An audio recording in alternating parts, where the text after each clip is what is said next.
currently watching this K-drama. The title is A Shop for Killers and oh my god, sobrang witty ng kwento niya.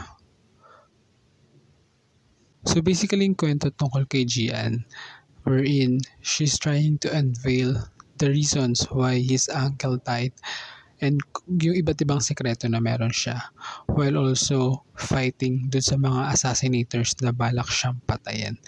And grabe, episode 1 pa lang, actually umpisa pa lang ng episode 1, sobrang intense na. Like yung madadala ka sa nangyayari. What I like about this K-drama, kuha niya yung kiliti ng viewers. Yung mahook ka, curious ka talaga sa mangyayari. Yung sobrang gusto mong malaman kung ano yung next thing na magaganap.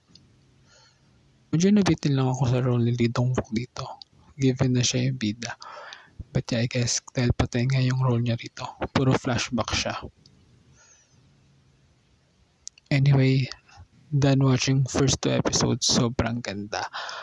It's giving moving because of the cast, and sa action scenes, sobrang intense no action scenes, sobrang ganda sa mata, ganda tignan.